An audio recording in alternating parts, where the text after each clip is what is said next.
Well, the UK election campaign has taken a dramatic new twist because in the last 24 hours, two major stories have broken featuring the appalling state of the British health system. I want to bring you that story. Let's go live to Buckton in the UK where James Campbell, National Political Editor for the Herald Sun, joins me right now. Hi there, James. Good morning, Chris. Good to have you with us. Now, you can show us a front page, the latest front page, which highlights the fact that health has become, just in the 11th hour, health has become the new issue there. Yep. Yeah, it is. So what's happened is the Labor Party here always comes home to the National Health Service at the end of an election campaign. It's always been their strongest suit.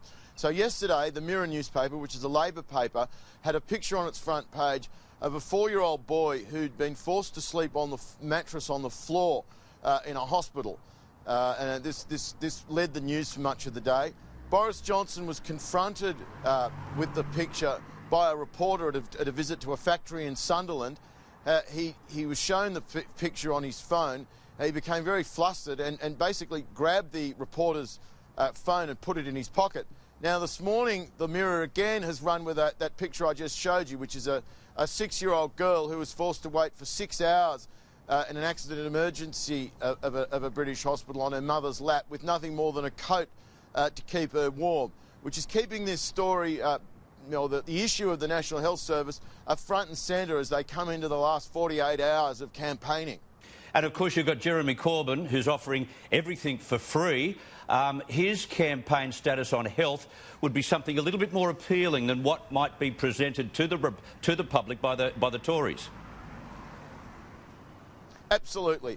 Everybody, every party has their kind of safe space, the issues that they always win on.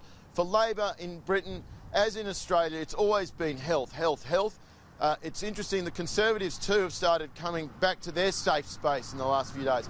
We've had talk about immigration. In the last 48 hours, Johnson unveiled a plan to introduce what they're calling an Australian-style points system for immigration after Brexit is done. After Brexit, will end free movement for or the right of abode for all EU citizens in Britain. Johnson wants to copy Australia's immigration system, so the idea being they get to choose who comes here and the circumstances in which they come, to borrow a line from John Howard.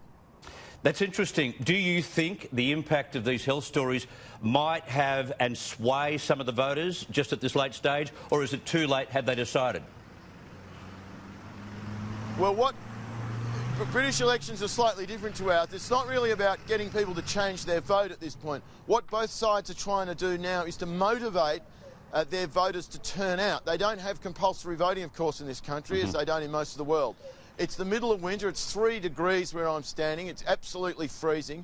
It's the first time they've had an election in winter for 100 years. So it's the parties are going to have to work doubly hard to get their voters to actually turn out and vote. They don't have pre-poll here. They have postal votes but no pre-poll. So the whole motivation, the whole kind of work that's going on and preparation of all the parties now is to make sure that they get and drive as many of their voters as they can to the polls, which is why Labor's gone back to health, which they know is their big motivating factor, and the Tories have again been talking about immigration. Yeah, it's interesting too. I've got to give it to Boris Johnson. What he's done in terms of being creative when it comes to campaign television advertising is quite extraordinary. Now, some of our viewers may have seen this, but I've got to play a little bit more of it. This is Boris, his Silent Night tribute to Brexit.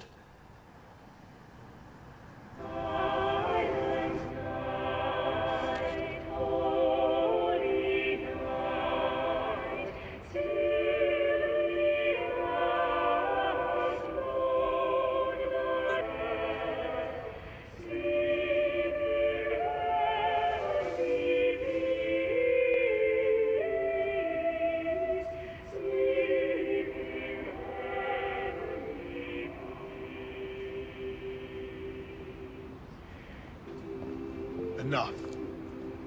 Enough. Let's get this done.